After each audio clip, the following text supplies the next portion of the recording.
So let's read the question. The question says which one of the following is not correct. हमें बताना है कि इनमें से कौन सी स्टेटमेंट करेक्ट नहीं है.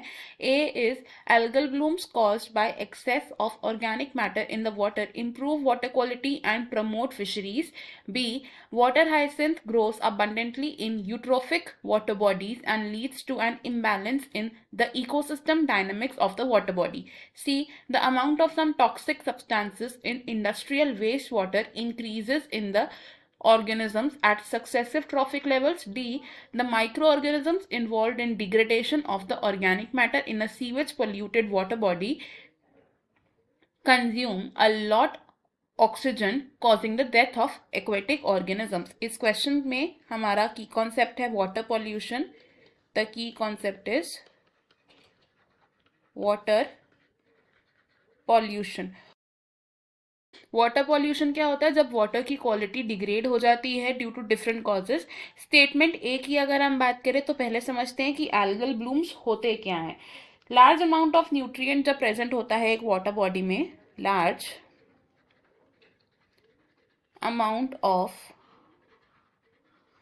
न्यूट्रिएंट जब प्रेजेंट होता है इन अ वाटर बॉडी, तो इसकी वजह से प्लैंक्टॉन्स की एक्सेसिव ग्रोथ हो जाती है in the water body. It leads to excess growth of free floating algae, free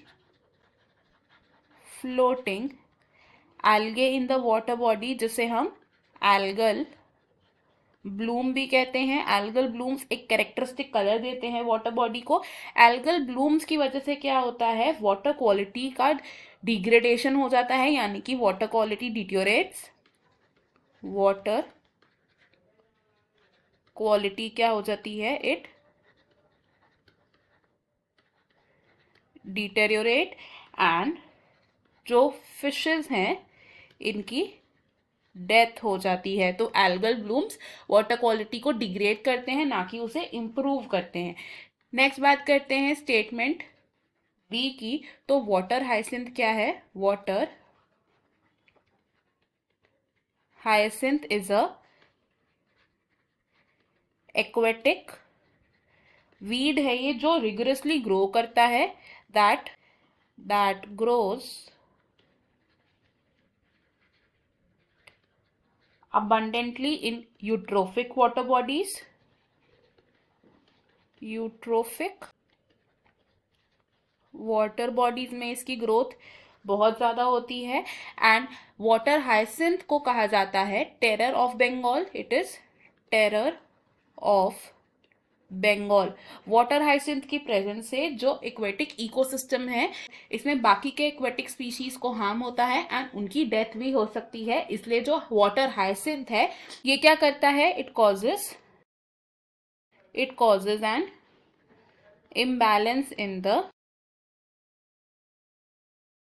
imbalance in the aquatic ecosystem. Next statement C की अगर बात करें तो there are some toxic substances, toxic industrial substances जो जब मिक्स हो जाते हैं in a water body and enter करते हैं इनटू द फूड चेन, तो इन टॉक्सिक सब्सटेंसेस की जो कॉन्सेंट्रेशन है वो हर ट्रॉफिक लेवल पर इंक्रीज हो जाती है. The concentration of toxic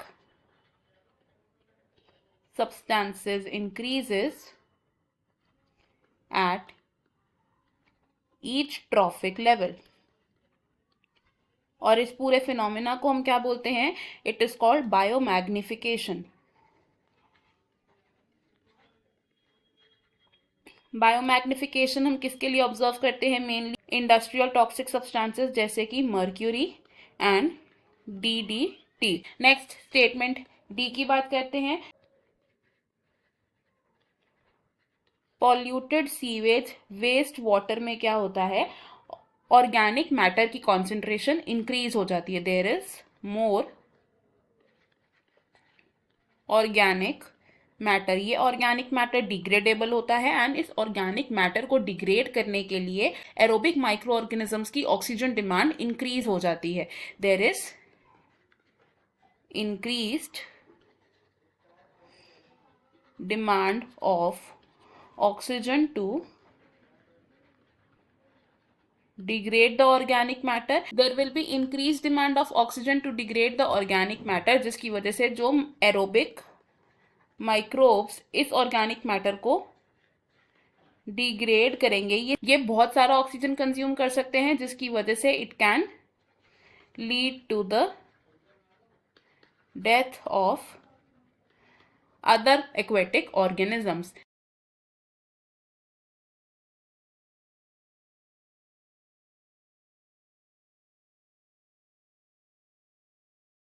biochemical oxygen demand या फिर BOD होता है द अमाउंट ऑफ ऑक्सीजन जो एरोबिक माइक्रो ऑर्गेनिजम्स को रिक्वायर्ड होता है for the degradation of the organic matter.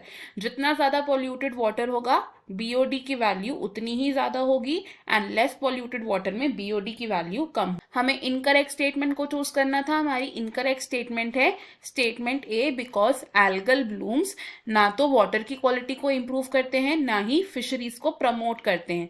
बाकी के ऑप्शन हमारे इनकरेक्ट हैं because these all are the correct statements. Question में हमारा करेक्ट आंसर है option A. I hope you have understood it well. Best of luck. Thank you.